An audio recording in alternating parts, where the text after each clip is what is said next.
Hey everyone, it's Mr. Spangenburg. So this is day 3 of our instructional unit here on severe weather and natural disasters.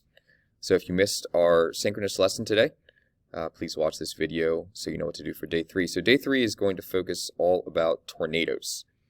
So the first thing that you're going to want to do is the bottom here. I've created a material just simply called tornadoes. Click on that.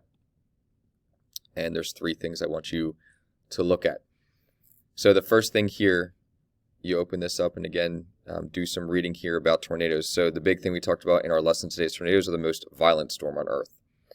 So they do have some similarities and some differences with hurricanes, but the main focus here is, again, if you remember yesterday, hurricanes are the largest storm on Earth, tornadoes are the most violent storm on Earth. So read through this information here. Just like hurricanes, there is a scale that was developed to measure tornadoes, and similar to hurricanes, it is all about the wind speed, so also make sure you take a look at the scale that we use for tornadoes. The next thing here then, you'll want to open up this, and this one will be completed in PDF cabinet like we've been doing in the past and like you're used to on your iPad. So on the left hand side you'll see a worksheet that breaks down on average the number of tornadoes each state has on a given year. So you're going to go through each state information here on the left and then split them up using the worksheet on the right.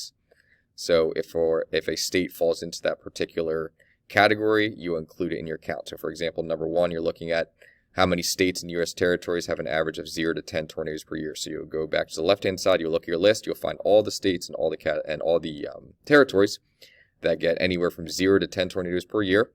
Count them up and then include the number on the line. So on the line, you only need to write the number. Do not write each individual state and territory. That would take too much room. The next thing you'll want to look at here is this one on Tornado Alley. So there is a section of the United States that we talked about in class today that is simply called Tornado Alley.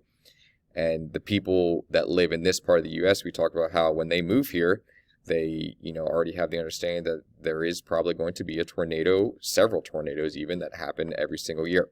So we talked about some things that they might do differently in their towns and in their homes that we might not do around here, just simply because they experience way more tornadoes than we do.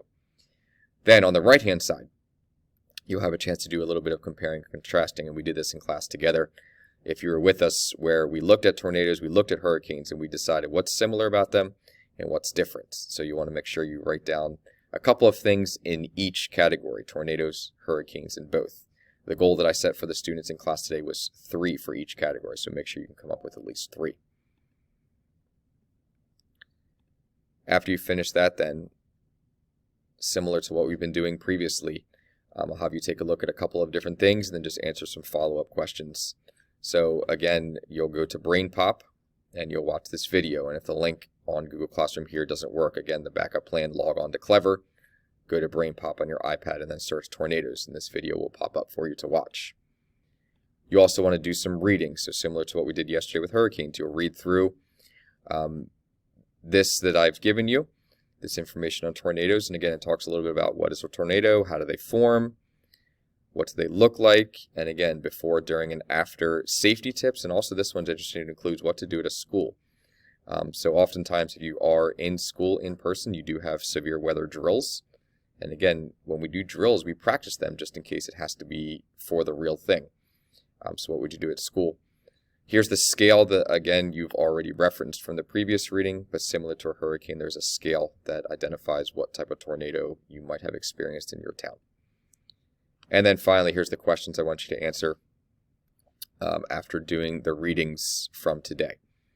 All right, so similar to yesterday, today you have 4 questions. Please answer those using PDF cabinet, and then submit that assignment when you're finished. Alright, so that was day number 3, all about tornadoes. Again, also please make sure you've done your daily check-in on PBIS. Let me know how you're feeling today. And then along with the feelings, I've included one more thing with tornadoes. So we talked about in our lesson today, tornadoes, when we talk about them, can sometimes be a little bit scary because it's more of the fear of the unknown, right? So a lot of us, we talked about in our lesson, haven't really experienced a tornado before. All we know is what we've read and what we've seen on TV or what we've seen online. So I gave everyone the opportunity just to kind of talk a little bit about what feelings they were having about the different types of severe weather that we've talked about. All right, so this does kind of look like a 5-day forecast if you've seen those on the weather, if you've ever watched the news at home with your parents. So on this slide, I just want you to put a little bit of information about each type of severe that we've talked about. So tornadoes, hurricanes, thunderstorms. As we've been talking about them, how do they make you feel? What kind of feelings do you have? Have you experienced any of these storms before at your house? And if so, what was it like? The fourth category then, I just have other examples. So far we've hit tornadoes, hurricanes, and thunderstorms. Tomorrow and the next day, as we wrap up this unit, we're going to talk about other types of severe weather and natural disasters that may have affected your area besides the 3 of them that we've spent time talking about. So provide any other examples of severe weather and natural disasters that you know, or maybe that you've experienced. And then the final thing I want you to include is your perfect day. So if you were able to pick the weather for a perfect day, what would that look like? So make sure you complete this slide, and we use that to help guide our discussion then for tomorrow when you come back. All right, so again, that's day 3. If you have any questions, please send me an email, and hopefully see you online tomorrow.